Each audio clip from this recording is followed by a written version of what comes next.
नमस्ते। मैं हूं संजय दीक्षित और आप देख रहे हैं दी जयपुर डायलॉग्स। इस वीडियो को लाइक करें, शेयर करें, चैनल को सब्सक्राइब करें, बेल आइकॉन अवश्य दबा दें और चैनल को फाइनेंशियली सपोर्ट भी करें। उसके लिए आप डिस्क्रिप्शन में जाकर लिंक को क्लिक करेंगे तो आपको वहाँ से अलग-अलग ऑप्शन मिल जाएंगे हमें सपोर्ट करने के लिए।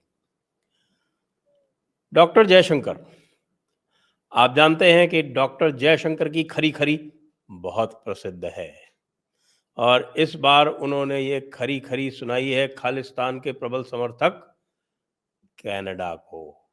They seem to be driven by vote bank politics. If there are activities which are permitted from Canada, which impinge on our sovereignty, territorial integrity, on our security, then we will have to respond. How Canada has dealt with the Khalistani issue has been a long-standing concern, because very frankly, they seem to be driven by vote bank politics.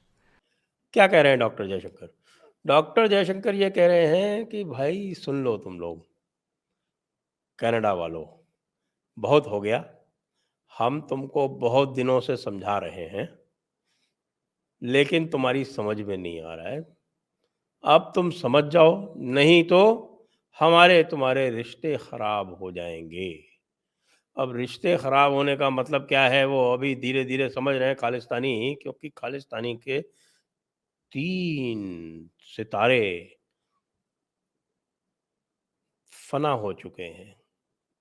एक वो पंजवार था लाहौर वाला, दूसरा वो खांडा था UK वाला और तीसरा अभी अभी ये निज्जर ये रवाना हुआ है।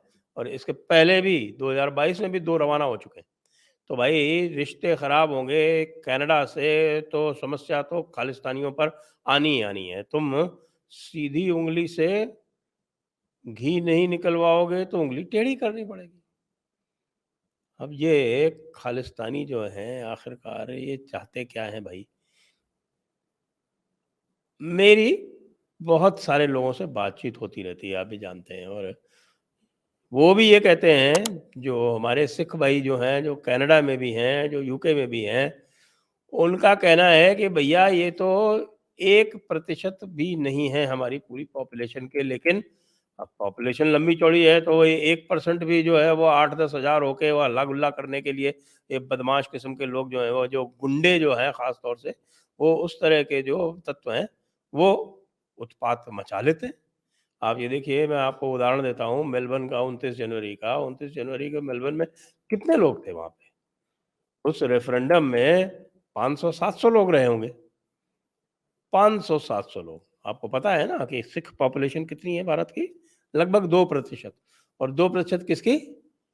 140 करोड़ की 2%।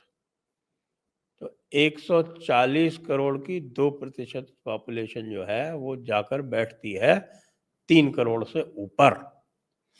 देखने में तो लग रहा है कि साहब कि 2% है, तो 2% है तो 2% तो बहुत कम होती है। लेकिन ये 3 करोड़ लोग हैं, इस 3 करोड़ में से अगर 1% भी उत्पाती निकल जाए तो क्या संख्या होगी? 3 लाख। लोग कहते हैं ना कि भई ये जो किसान आंदोलन हुआ था, वो किसान आंदोलन तो उसको कोई सपोर्ट नहीं था और बहुत कम लोग थे, मुश्किल से 5-7% लोग जो थे वो उसके साथ में थे। लेकिन 5-7% लोगों का एब्सोल्यूट नंबर कितना हो जाता है?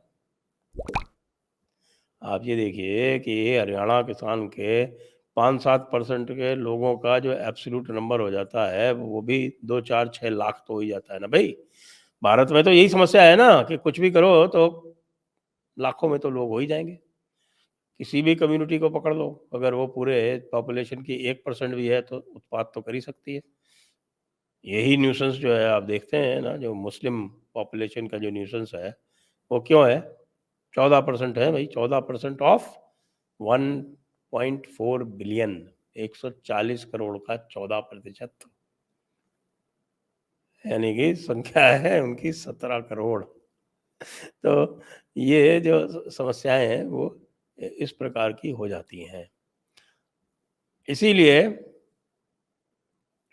खालिस्तान की समस्या का उपाय यही है कि जो वहाँ के जो सिख भाई हैं, वो अपनी जड़ों को पहचाने, जो गुरुओं की जो संपत्ति है, जो एसजीपीसी की नहीं, जो असली जो गुरबाणी है और जो गुरबाणी के जो असली जो समझदार लोग हैं, उनसे उनको समझकर देखेंगे तो पाएंगे कि भाई वही बात कही जा रही है दूसरे तरीके से, जिसकी परंपरा भारत में सदैव से रही है।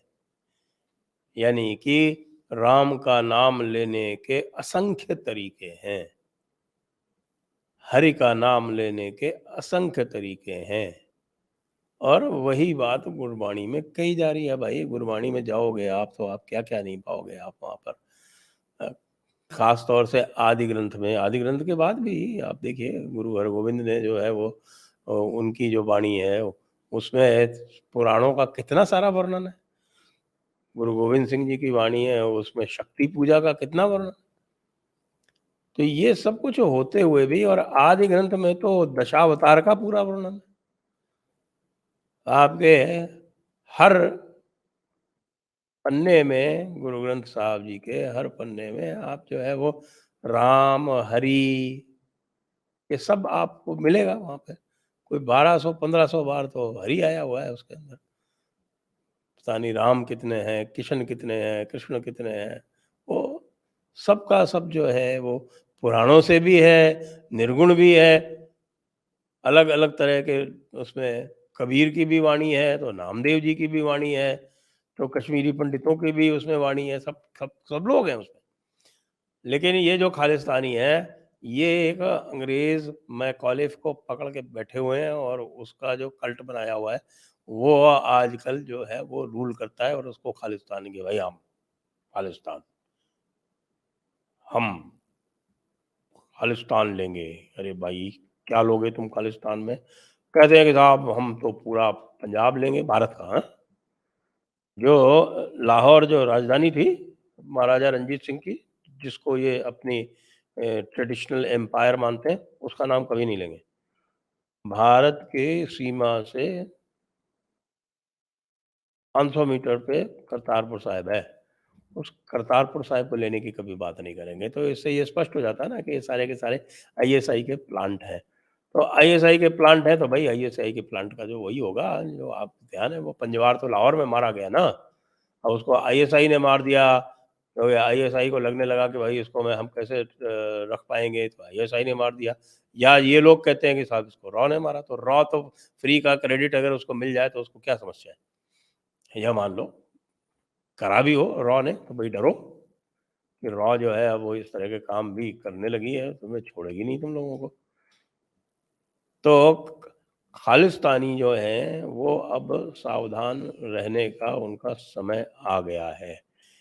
क्योंकि अमेरिका, कनाडा, यूके 3 इनके मुख्य स्थान हैं, और ऑस्ट्रेलिया 4 मुख्य स्थान हैं, जिसमें अमेरिका इनको भाव देता नहीं। इन लोगों ने उत्पात किया सैन फ्रांसिस्को कॉन्सुलेट में, इनको पकड़ के कर दिया बंद। यूके में उन्होंने थोड़ा हल्का-फुल्का दिखाया तो एनआईए ने कार्रवाई करके सब पूरा उनका निकाल के फुटेज और उनके ओसीआई इत्यादि के सब कैंसल करने की कार्रवाई आरंभ कर दी है। अब जो है ब्रैम्पटन में इन्होंने परेड लगाई थी इंदिरा गांधी जी की, जिसमें इंदिरा गांधी जी को गोली मारते हुए दिखाया था। बड़ा इन्होंने महिमा मंडन किया था उन हत्यारों का। तो वो भी इन लोगों ने भी जो किया है, उसमें बताया जाता है कि हरदीप सिंह निज्जर का भी उसमें एक बड़ा हाथ था। हरदीप सिंह निज्जर तो गया। अब और जो भी हैं वो बताते हैं कि साहब कि वो छुपे बैठे हैं, वो गुरपतवंत सिंह पन्नू जो है वो छुपा बैठा है, वो बाहर ही नहीं निकल रहा। उसके बारे में तो सोच रहे थे लोग कि भाई मोदी जी आएँगे वहाँ पर, वो मोदी जी के सामने वो खालिस्तान के झंडे लेके लहराएगा और हल्ला-गुल्ला करेगा, 2-4 हज़ार लोग इकट्ठे करेगा। भाई 2-4 हज़ार लोग यूएस में इकट्ठे करके और सामने खड़े हो जाना बहुत बड़ी बात होती है। तो पता चला को कुल 40-41 लोग आए, 40-41 लोग। तो सबको समझ में आ गया कि भाई इनकी स्ट्रेंथ जो है कम से कम यूएस में तो इनकी औकात नहीं है। यूएस में औकात खत्म। ऑस्ट्रेलिया में मोदी जी के डायरेक्ट बात हो गई खालिस्तान के बारे में, खालिस्तानियों के बारे में, वहाँ के लेबर प्राइम मिनिस्टर यानी कि एल्बनीज़ साहब से, और ऑस्ट्रेलिया में भी खालिस्तान खत्म। यानी कि सिडनी में उनको परमिशन नहीं मिली अपना रेफरेंडम कराने की। अब यार ये तो लोगों के बिल्कुल, जो खालिस्तान का मतलब खाली स्थान ही है क्या? ऊपर का स्थान पूरी तरह से खाली है?